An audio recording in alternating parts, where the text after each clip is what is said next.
Ana, la fe que sin intermediarios. Eu lhe vou explicar algumas coisas. Entonces el Cana, su marido, le dijo, Ana, ¿por qué lloras y no comes? ¿Por qué está triste tu corazón? ¿No soy yo para ti mejor que 10 hijos? E aqui vem a explicação.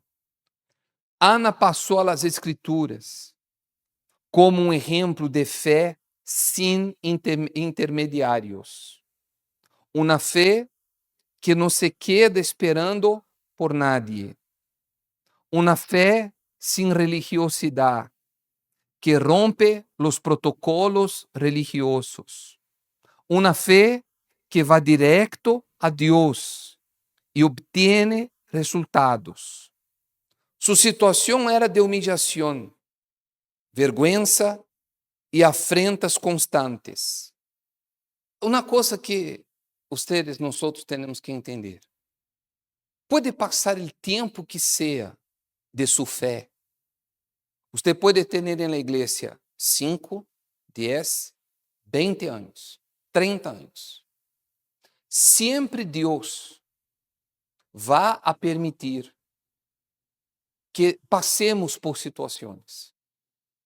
Quando vêm essas situações, existem duas reações. Aquele que se lamenta, se fazem as pobrecitas. E quando existe este tipo de atitude, Deus não se manifesta. E existem aqueles que vão a buscar na palavra de Deus, vão a buscar na palavra de Deus uma resposta. E aí entra a questão da manifestação da fé, que nadie pode fazer por você. Porque não está escrito dessa maneira, mas você vai entender por que Ana rompeu os protocolos. Le vou dizer por quê. Porque naquele tempo era obrigatório uma pessoa chegar ao sacerdote e oferecer suas ofrendas ou sacrifícios, dependendo da razão por la qual se hacía, porque havia sacrifícios por el perdão, havia sacrifícios por la purificação, havia sacrifícios de ação de graças, etc. A pessoa chegava delante do sacerdote e o sacerdote agarrava o sacrifício, que eram animais, e eles mesmos ofereciam isso a Deus, em favor de aquele que lhe oferecia. Ou seja, havia um intermediário. Ana estava cansada disto. E já não buscou o sacerdote, já buscou o próprio Deus. Vamos a seguir lendo e vamos a entender melhor. Dice, Ana estava casada com um homem religioso. Curiosamente, toda a religiosidade de Elcana não lhe ajudou a resolver a esterilidade de sua esposa. Mas bem, ele cedeu a la costumbre de la época de tomar uma segunda esposa para dar-lhe hijos. Por isso dije, eram outros que homens são maridos de uma sola mulher. Eu disse, justo que me tocou, le tocou, então, coopere. Dice, el religioso suele ser assim. Practica rituales de la religión, pero cede a las presiones sociales y culturales para conformarse a lo que todo el mundo hace. Aí vem uma pergunta, ¿dónde queda Deus en eso? Simplesmente não está allí, porque ele não é atraído por la religiosidade, sino que há pessoas que vêm à igreja e dizem, eu hago muito, ou já hice muito. E que? Se Deus não tem tempo, el ayer não existe, el mañana não sabemos.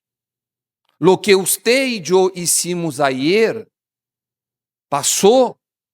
Lo que hicimos hace uma semana atrás, lo que hicimos hace um ano atrás, Dios es el Dios de hoy, pero la persona religiosa, ella cuenta que su tiempo le da crédito y el tiempo no nos da crédito.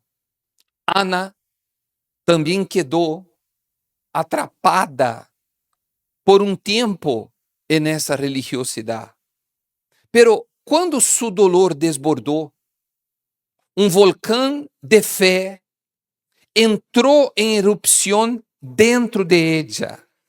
Pero Ana se levantó después de haber comido y bebido en Silo, y mientras el sacerdote Elí estaba sentado en la silla junto al poste de la puerta del templo del Señor, ella, muy angustiada, oraba al Señor y lloraba amargamente.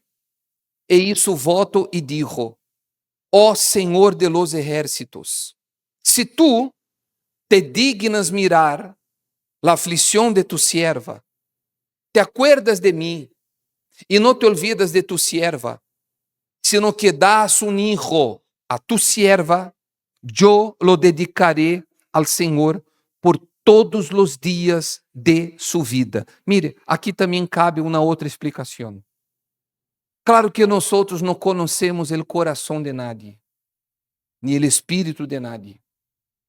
Pero Dios permitió que Ana fuera aplastada em seu espírito, para que Ana também pudesse entender, joga hasta algum paralelo com o rei Nabucodonosor, pero esse é outro tema, que todo lo que Deus quer hacer, e em verdade quer, pero Ele quer que se haga para sua glória.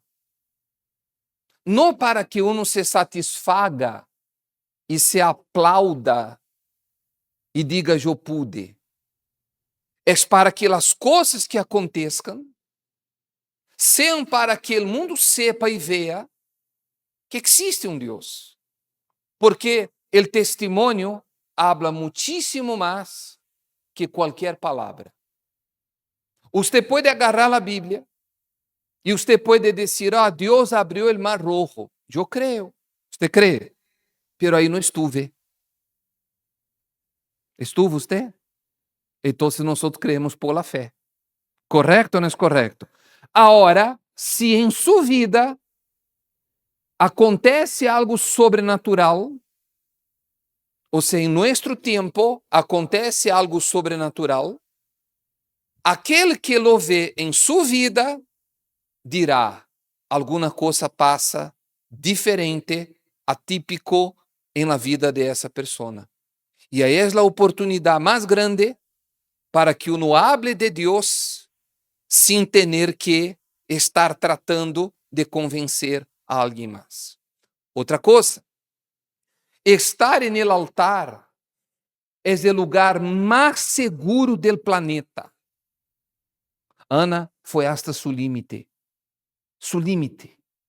E foi solamente aí que Deus, então, la escutou. Quanto tempo você passou, bispo? Eu não sei, pero seguramente foi um par de anos. Porque está escrito que Penina tinha hijos e hijas. Você calcula mais ou menos um hijo por ano? Mais ou menos? Sim ou não? Estou em lo correto ou não estou em lo correto?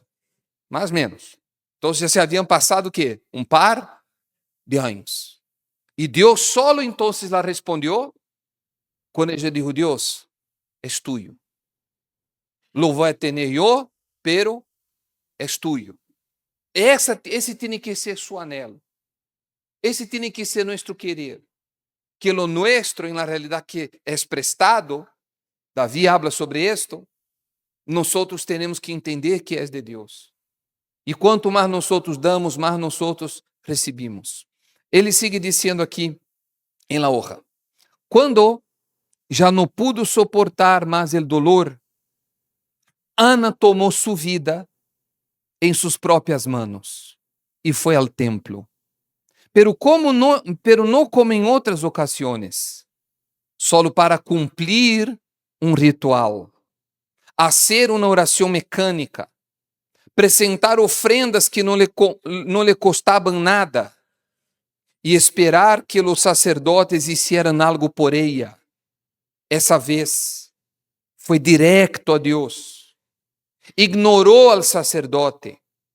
Habló desde lo más profundo de su alma acerca de su disgusto y le hizo un voto osado a Dios.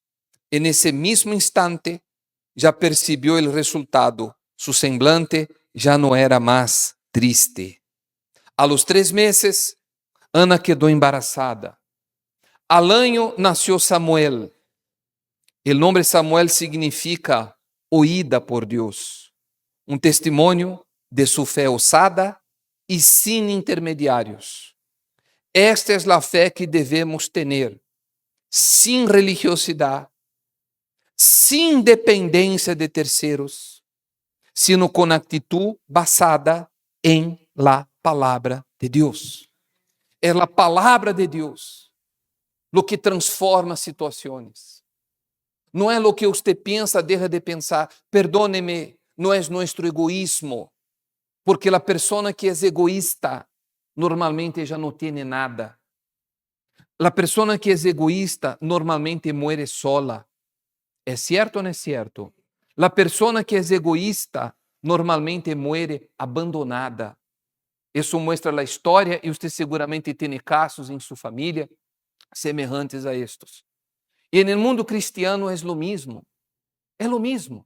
Todos aqueles que invocam o nome do Senhor serão salvos. Amém?